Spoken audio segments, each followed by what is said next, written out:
اور مہمانان ذی وقار،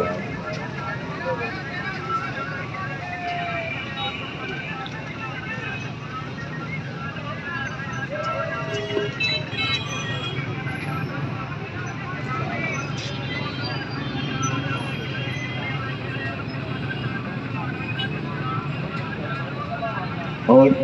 میرے نہایت ہی صد احترام کے لائق بزرگ سامعین و حاضرین، آج ہم یہاں پر ہمارے وہ بھائی جو سیلاب سے متاثر ہو کر مشکلات کا شکار ہیں، ان کی تھوڑی سی دلجوئی کے لیے ہم یہاں پر حاضر ہوئے ہیں۔ یہ ایک آزمائش ہے، جو سیلاب سے متاثر ہوئے ہیں ان کے لیے بھی، اور جو ان کی مدد کر رہے ہیں یا کر سکتے تھے ان کے لیے بھی۔ اللہ تبارک و تعالی قرآن پاک میں ارشاد فرماتا ہے کہ میں نے وَمَا خَلَقْتُ الْجِنَّ وَالْإِنسَ إِلَّا لِيَعْبُدُونِ، میں نے جنوں اور انسانوں کو صرف اپنی عبادت کے لیے پیدا کیا، اور عبادت سے مراد صرف ذکر و اذکار، نماز، روزہ، حج، زکوٰۃ نہیں ہے، بلکہ عبادت کا معنی ہے اللہ کی اطاعت اور خدمت خلق۔ یہ تفسیروں میں عبادت کا معنی لکھا گیا ہے دو، ایک حقوق اللہ اور دوسرے حقوق العباد۔ آج عبادت کا جو دوسرا حصہ ہے، اس لحاظ سے امت پر ایک امتحان کا وقت ہے کہ ہم حضور کی امت، اللہ کی مخلوق کی خدمت کے حوالے سے کتنے عبادت گزار ہیں، اور اس خدمت کا اللہ تبارک و تعالیٰ نے جتنا زور دیا اور جتنی اس کی تاکید فرمائی، نبی کریم صلی اللہ تعالیٰ علیہ وسلم کی حدیث پاک ہے جس کا مفہوم یہ ہے کہ میں، اللہ تبارک و تعالیٰ ارشاد فرماتا ہے، حدیث قدسی ہے کہ میں اپنے کچھ خاص بندوں پر نعمتوں کا نزول کرتا ہوں، اس لیے کہ وہ میری مخلوق میں وہ نعمتیں تقسیم کرتے ہیں، اور جب تک وہ تقسیم کرتے رہتے ہیں میں ان کو نعمتیں عطا کرتا رہتا ہوں، اور جب وہ تقسیم روک دیتے ہیں تو میں نعمتیں ان سے لے کر کسی اور کو دے دیتا ہوں۔ اور ایک حدیث پاک میں اللہ تبارک و تعالی کل قیامت کے دن بندوں کو فرمائے گا کہ میں بھوکا تھا، تم نے مجھے کھانا نہیں کھلایا، میں بیمار تھا، تم نے میری تیمارداری نہیں کی۔ بندہ پوچھے گا کہ یا باری تعالیٰ، تو بھوکا تھا، تو بیمار تھا، میں نہیں سمجھ پایا۔ اللہ کہے گا کہ میری مخلوق میں فلاں بیمار تھا، تم نے اس کی تیمارداری نہیں کی، اگر تو اس کی تیمارداری کرتا وہ ایسے ہی تھا جیسے تو میری تیمارداری کرتا، اگر تو اس کو کھانا کھلاتا تو ایسا ہی ہے جیسے تو مجھے کھانا کھلاتا۔ اتنی تاکید مخلوق خدا کی خدمت کی۔ فرمایا جو بیواؤں اور یتیموں، حدیث پاک کا مفہوم ہے، اور جو نادار لوگ ہیں، ضرورت مند لوگ ہیں، ان کی خدمت کرتے ہیں، ان کے دن ایسے گزرتے ہیں جیسے روزے داروں کے دن گزرتے ہیں، اور ان کی راتیں ایسی نامہ اعمال میں لکھی جاتی ہیں جیسے شب بیداری لکھی جاتی ہے، کہ اس بندے نے راتوں کو جاگ جاگ کر اللہ کی عبادت کی ہے۔ اور ایک حدیث پاک کا مفہوم یہ ہے کہ میں امت کے ناداروں اور غریبوں کی وجہ سے پوری مخلوق خدا کو رزق عطا کرتا ہوں، صرف غریبوں کی وجہ سے۔ تو یہ اسلام نے خدمت خلق کا جو جذبہ دیا ہے، اس کا اظہار کہیں اور نہیں ہے۔ حقیقت یہ ہے کہ اسلام جیسا اچھا مذہب، بلکہ مذہب ہی صرف اسلام ہے، دین ہی صرف اسلام ہے، باقی سب باطل قوتیں ہیں۔ تو آج ضرورت اس امر کی تھی کہ دنیا مثالیں دیتی کہ مسلمانوں کے اندر خدمت خلق کا جذبہ کیسا جذبہ ہے۔ حقیقت میں جو انسانیت کے حقوق کے نعرے لگاتے ہیں، حقیقت میں اسلام سے بڑا انسانی حقوق کا علمبردار اور کوئی نہیں، جس کے اندر ہمارے آقا یہ فرمائیں کہ اگر کسی نے کسی ذمی یعنی وہ کافر جو مسلمانوں کے ملک میں رہتا ہو، فرمایا اس کے ساتھ زیادتی کی، اس کا مال لوٹنے کی کوشش کی، میں کل قیامت کے دن جس مسلمان نے، جس میرے امتی نے اس کے ساتھ زیادتی کی، اس کے خلاف میں اس ذمی کے حق میں کھڑا ہوں گا۔ یعنی میں کل قیامت کے دن اس کافر کے ساتھ کھڑا ہوں گا اس کا بدلہ لینے کے لیے۔ اس سے بڑی اور مثال کیا ہو سکتی ہے؟ لیکن حقیقت یہ ہے کہ مسلمان اسلام سے دور ہو چکے ہیں۔ یہی وجہ ہے کہ آج ہم در در کی ٹھوکریں کھا رہے ہیں۔ آج اس مشکل گھڑی میں سب سے پہلے ہمارے جو مقامی حضرات ہیں، جنہوں نے جو یہاں کے قریبی متاثرہ علاقے ہیں، جن میں واہوا، جلو والی، چورکن محمود والی، بستی لاشاری، ٹپی کیسرانی، ریتڑا، ناڑی، مگڑوٹھا، شرقی غربی، بستی ٹب، احمدانی بستی، چوکی والا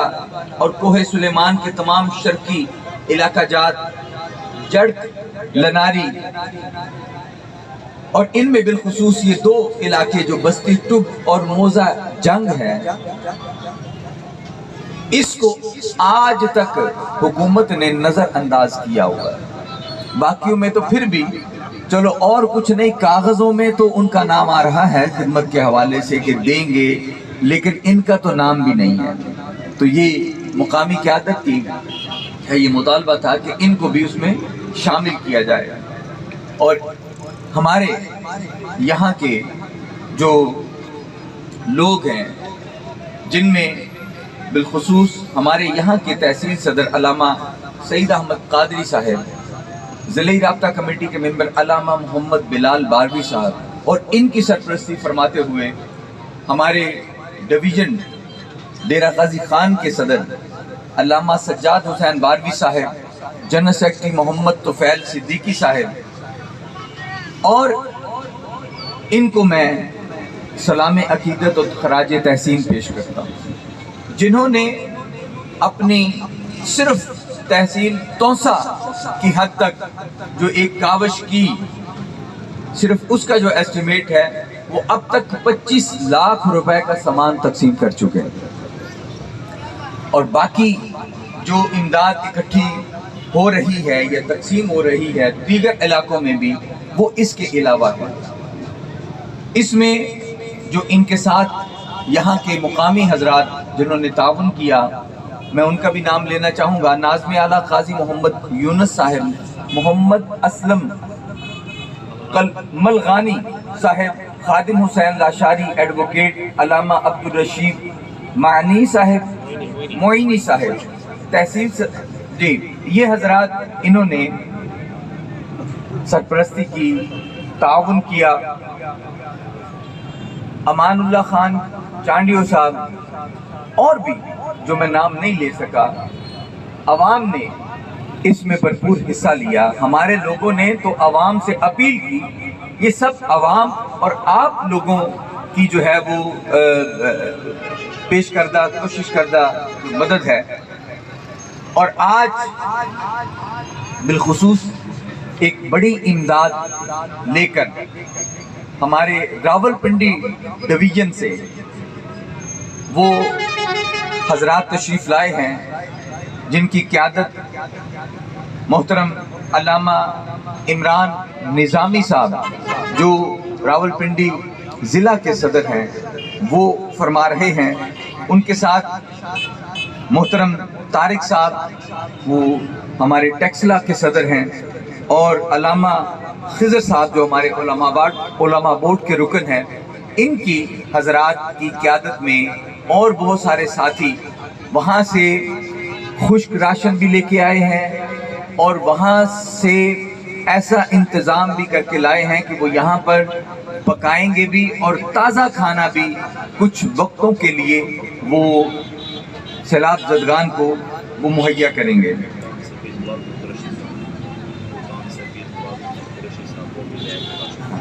ملتان سے بھی پیر ملازم حسین قریشی صاحب وہ بھی لے کے آئے ہیں راشن، وہ بھی تقسیم ہوگا۔ اور بالخصوص ان سارے کاموں کی جو نگرانی کر رہے ہیں، جن کی وساطت سے آج میں بھی آپ کے سامنے کھڑا ہوں، اس جنوبی پنجاب کے صدر محترم و مکرم ڈاکٹر عمران مصطفیٰ کھوکھر صاحب جو ان سارے کاموں کی سرپرستی کر رہے ہیں، اور ان کے ذمے بالخصوص یہ کام بھی ہے کہ پنجاب کے دیگر علاقوں سے بھی جہاں سے بھی امداد اکٹھی ہو رہی ہے، وہ سب کو یہ گائیڈ کر رہے ہیں کہ آپ فلاں علاقے میں لے کے جائیں، فلاں جگہ پر ضرورت زیادہ ہے، فلاں جگہ پر ضرورت زیادہ ہے۔ اب آپ لوگوں کو یہ بات بتانے والی تو نہیں ہے، لیکن پھر بھی میں بھی بہت سارا تجربہ رکھتا ہوں، میرے دوست ان کے تجربے سے بھی میں استفادہ کرتے ہوئے یہ بات بتانا چاہتا ہوں کہ آج جب بھی ایسا موقع ہوتا ہے تو جہاں پر حقدار منتظر ہوتے ہیں، وہاں پر جو لٹیرے ہوتے ہیں، جو ایسے لوگ جو پروفیشنل جن کا کام یہ ہوتا ہے کہ ایسی امدادوں کو لوٹا جائے، میں اکٹھا نہیں کہوں گا، لوٹا جائے، باقاعدہ میرے ساتھ بھی ایسا انہوں نے کرنے کی کوشش کی پچھلے سیلاب کے موقع پر کہ ایک ہلہ بور کر ان ٹرکوں کو لوٹنے کی کوشش کی۔ چونکہ ہمیں پتا تھا ہم پہلے سے انتظام کر کے لائے ہوئے تھے، تو ہم نے ان کو پھر روکا، اور پھر ہم نے ان کے حقداروں تک، کیونکہ پہلے پانی جہاں پر رکاوٹ آتی ہے لوگ وہیں رکتے ہیں۔ امداد تو بہت اکٹھی ہو رہی ہے، لیکن لا علمی کی وجہ سے وہ امداد حقداروں تک نہیں پہنچ رہی۔ امداد اکٹھی کرنا ہی کام نہیں ہے، حقداروں تک پہنچانا بھی کام ہے۔ آپ نہیں پہنچ سکتے تو جو وہاں پر پہنچ پا رہے ہیں ان پر اعتبار کرتے ہوئے ان میں ایک ادارہ ہماری فوج کا بھی ہے، وہ ہیلی کاپٹرز کے ذریعے جہاں تک مطلب وہ پہنچا رہے ہیں وہاں عوام نہیں پہنچ سکتی۔ تو ہم فوج سمیت اور جو حکومتی ادارے جو اخلاص کے ساتھ اس مشکل کی گھڑی میں سیلاب زدگان کے لیے کوشش کر رہے ہیں، ہم ان کو بھی خراج تحسین پیش کرتے ہیں۔ الحمدللہ اب تک پنجاب کی حد تک ایک رف اندازے کے مطابق 2.5 سے 3 کروڑ کی امداد پاکستان سنی تحریک کے جو فلاحی شعبہ ہے اہل سنت خدمت فاؤنڈیشن ٹرسٹ AKF ٹرسٹ، اس کے زیر اہتمام وہ امداد اکٹھی ہو چکی ہے، تقسیم ہو چکی ہے۔ اور اگر پورے پاکستان کا ہم اندازہ لگائیں، کیونکہ سندھ میں بھی بالخصوص کراچی کے اندر ایک بہت بڑے پیمانے پر وہ امداد تقسیم کر رہی ہے، جس طرح وہ شہر کراچی پورے پاکستان میں سب سے بڑا ہے، اللہ تبارک و تعالیٰ نے وہاں کے لوگوں کو بھی جو ہے وہ ایک بڑا دل دیا ہے۔ وہاں پر بہت مخیر حضرات نے بڑھ چڑھ کر وہ حصہ لیا، اور وہ امداد سندھ کے جو متاثرہ علاقے ہیں وہاں پر بھی تقسیم ہو رہی ہے، بلوچستان کے علاقوں میں بھی۔ ہمارے پنجاب کے ہمارے کئی دوستوں نے یہ خواہش کی ہے کہ یہ ہماری امداد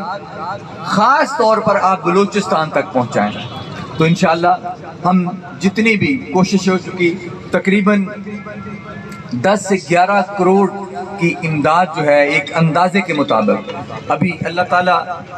ہمیں معاف فرمائے، یہ ایک اندازہ ہے، اس سے کم زیادہ بھی ہو سکتی ہے، کیونکہ ابھی ہمارے جتنے بھی ہمارے متعلقہ شعبوں سے لوگ ہیں وہ سب امدادی سرگرمیوں میں، تو انشاءاللہ آخر میں ہم اس کا پورا ایسٹیمیٹ لگائیں گے کہ کتنی کوشش ہوئی، کتنی تقسیم ہوئی۔ اللہ تعالیٰ ان جو متاثرین ہیں وہ خاص ان پر اپنی رحمت فرمائے،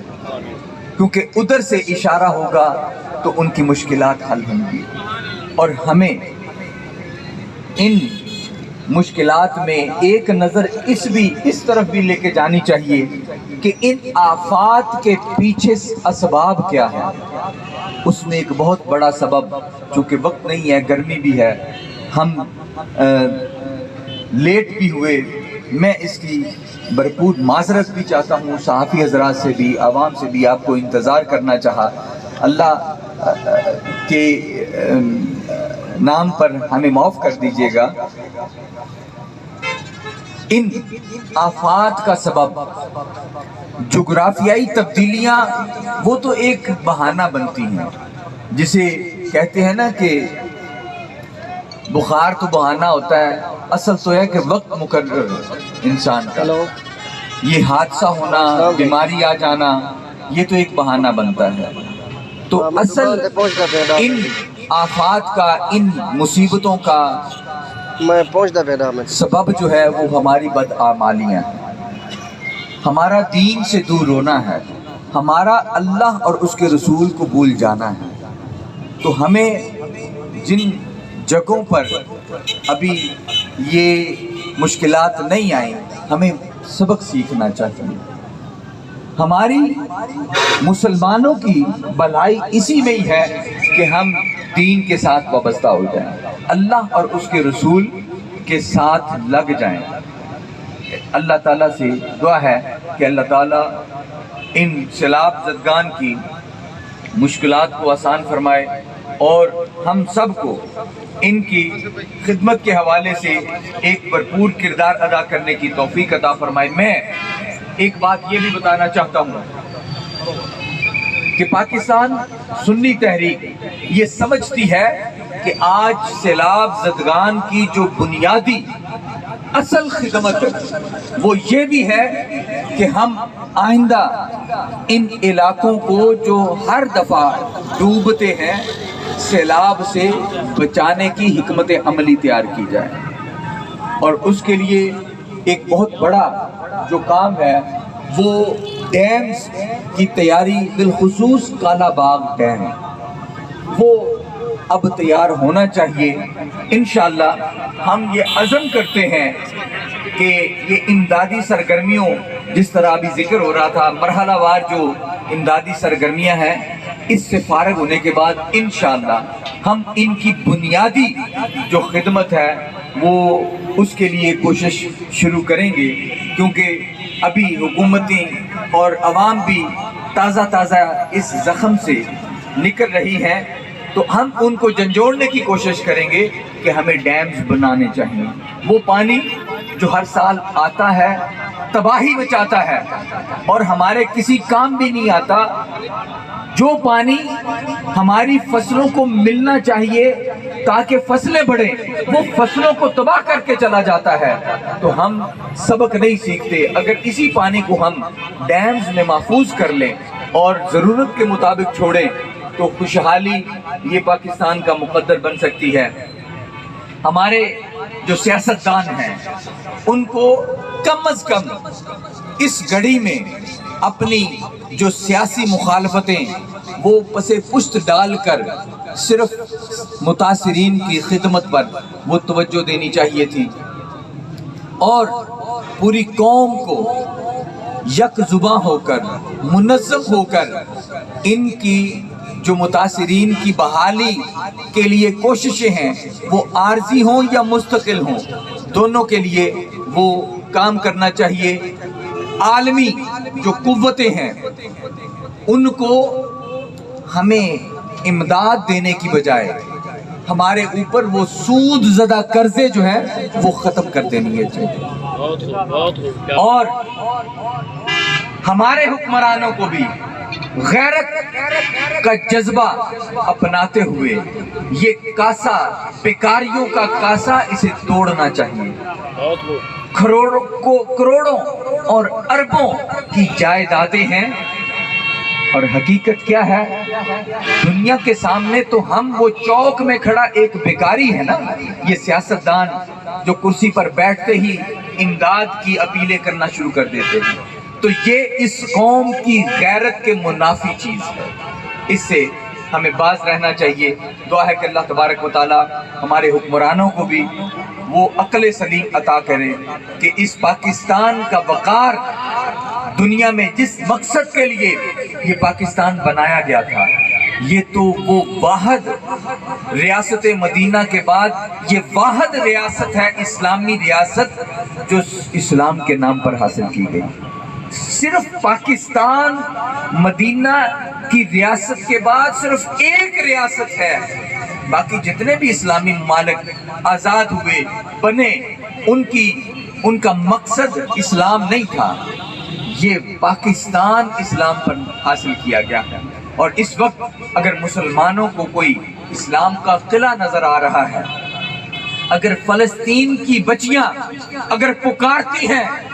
تو وہ پاکستانیوں کو پکارتی ہیں، یہاں کی عوام کو، یہاں کے حکمرانوں کو، یہاں کی فوج کو پکارتی ہیں کہ ہماری مدد کے لیے آئیں۔ تو ہمیں اس پاکستان کا اسلام کے اعتبار سے بھی وقار کو بلند رکھنا ہے، برقرار رکھنا ہے۔ اللہ تعالی ہم سب کو عمل کی توفیق عطا فرمائے۔